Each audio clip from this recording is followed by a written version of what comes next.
My name is Sheila Corona. Welcome to the channel. If you're new here, we'd love to have you subscribe. If you are already subscribed, welcome back. This is another writing from AstroButterfly.com, and again, I never know what I'm led to record and share. I have not read this as of yet, but I've had this real drive of late to record her words. So this is all about the solar eclipse that just happened today. Today is Saturday, March the 29th, 2025. And it begins here, new moon solar eclipse in Aries, back to the future. On March 29th, 2025, we have a new moon and partial solar eclipse at 9 degrees Aries. The new moon solar eclipse at 9 degrees Aries speaks of a new beginning. This is a north node solar eclipse, highlighting opportunities to come clean with the past and consciously shape the future. Yet, 9 degrees Aries is the same degree where Mercury turned retrograde 2 weeks ago on March 15th, 2025, and just 1 degree away from 10 degrees Aries where Venus went retrograde earlier this month on March 7th, 2025.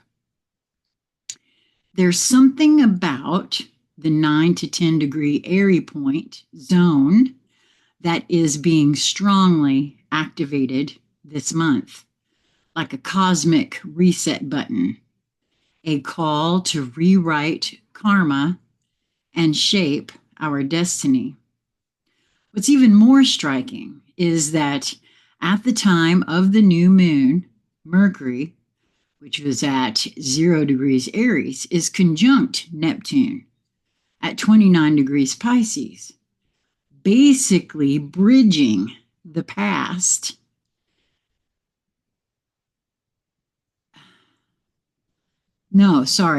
Basically bridging the last and the first degree of the zodiac, the Alpha and the Omega, the end and the beginning, woven into one moment in time. Wow.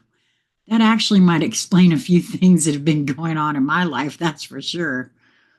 New moon solar eclipse in Aries, rewriting the script. This mix of revisiting the past energy, Mercury and Venus retrograde, Neptune at 29 degrees Pisces, and the future-oriented spark of the new moon eclipse in Aries brings to mind, quote, Back to the Future, a cosmic Marty McFly moment where fate meets free will. In this movie, Marty, the main character or the hero Aries archetype, travels to the past and accidentally alters his parents' relationship. He spends the rest of the movie trying to fix the timeline, and ultimately, he improves his family's future in ways he couldn't have imagined. The journey is not without chaos and complication, yet by going back into the past, his life and the lives of those he loves shifts for the better. And while we might not be able to step into a time machine like Marty McFly, there are other ways we can revisit and reframe the past to improve our future. Science has shown that neural pathways can be rewired. Hello, Mercury retrograde.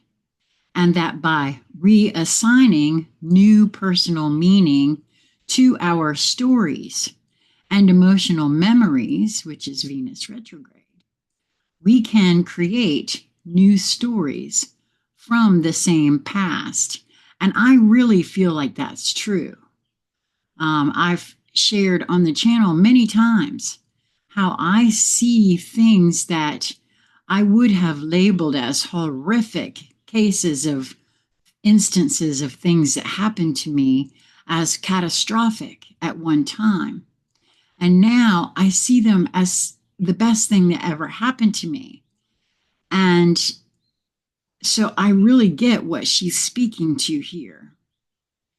There's no denying that difficult experiences leave an imprint. And this is not about fooling ourselves into pretending the pain never happened. No, that's right. There is no pretending that. But reframing it, I don't know, she's so on to something here. Yet it's worth considering that neurologically, the human mind is wired to prioritize and store negative experiences more vividly than positive ones, meaning we may start with an unconscious negative bias. If we go back, reflect, reframe, reprocess, we almost always discover a silver lining, a hidden insight, a piece of gold in the mud, which is what I think actually absolutely I'm speaking to. The same reality can be experienced in completely different ways, depending on the lens we choose to look through. I say that all the time in regards to perspective and the perception of that perspective. Two men looked out through prison bars. One saw mud, the other stars. There are ways to overcome the mind's negative bias and bring balance. One is to assign more nuanced meaning to the past. Another is to simply write a different past. The mind doesn't know the difference between what's imagined and what actually happened. This is what practices like miracle thinking or manifestation techniques like The Secret are based upon. When we tell ourselves things like, I am successful, I am healthy, the mind begins to do the background work, which is Pisces, to fill the gap between the current identity and our envisioned reality. Can we change our past? Absolutely. By rewiring the way we store and relate to memories by telling a new story. And that's what rewriting our karma truly is, a new beginning, built on a reinterpretation of the past. New moon solar eclipse in Aries, the aspects. This new moon eclipse is almost unaspected, with a loose conjunction to Mercury retrograde at 0 degrees Aries and a loose sextile to Pluto at 3 degrees Aquarius. Unaspected planets are wild cards. This is where we can feel disoriented because there are no other planets to give us guidance, to provide structure, to define the rules. Yet, this is exactly where the opportunity for free will lie. When there are no planetary aspects to tell us what to think or do, what's left is to tune inwards and find the answer there. This is the real thing. This is the real you, beyond conditioning, beyond inherited scripts. The eclipse ruler, Mars, is beautifully aspected. It trines the Saturn-Mercury North Node Neptune conjunction in Pisces and sextiles Uranus in Taurus. The eclipse chart carries a quiet yet undeniable message of hope. And the fact that Neptune moves into Aries literally the next day gives us the reassurance that while things may feel uncertain now, this transition is ultimately for our greater good. The possibilities of the future are limitless, but if we want a different future, we must be willing to revisit and rewire the past. New moon solar eclipse in Aries, Back to the Future. Many people fear revisiting the past because they worry they'll get sucked into the black hole of regret, guilt, or pain. However, if we go back into the past with very important, the intention to improve our future, we might uncover opportunities we initially missed because we were not ready, aware, or resourced at the time. The key is to be intentional. I'm doing this for myself. I'm doing this for a better tomorrow. I have what it takes to alchemize this. I can do this. This is not delusion or arrogance. This is the sacred blend of Aries courage and initiative with Pisces faith that the universe is ultimately on our side, that we can co-create with the universe through the meeting of divine consciousness and free will. So, how would your present life look if you could go back and rewrite the narrative of your past? Well, I can tell you how it has worked for me. What doors could that unlock today? What strengths, talents, or opportunities might emerge if your past no longer defined your limits, but became the foundation of your power? And that is truly within each's, I feel like it's within each person's way. I mean, it is within the grasp to do. And what about your future?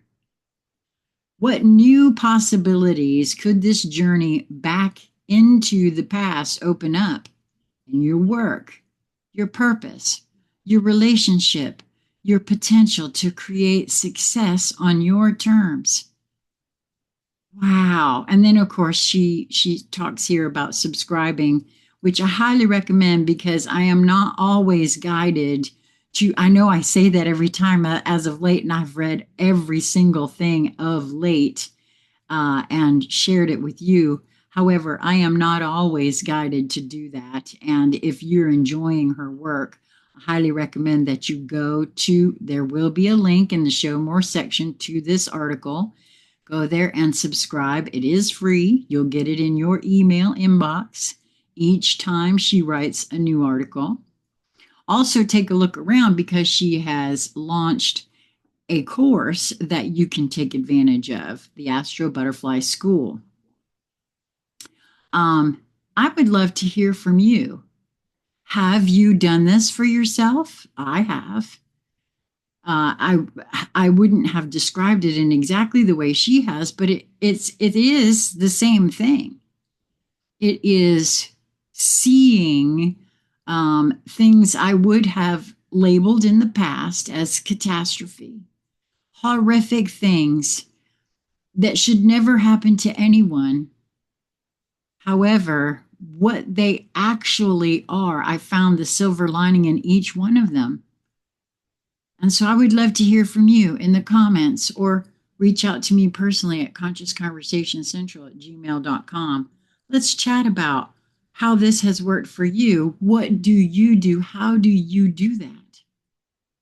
Especially if you have a very specific way that you'd like to share, with all of us, I'd love to hear from you. Until we meet again, I hope that you will continue to move towards that which brings you joy in each moment that presents itself to you. It really, truly is a matter of your perspective and your perception of that perspective in the moment. And if you're not feeling joy, give yourself a moment. Back up. Take a step to the side. There's always more than one way to see something, and that's what she's speaking on here, in my view. Until we meet again, be well, my friends.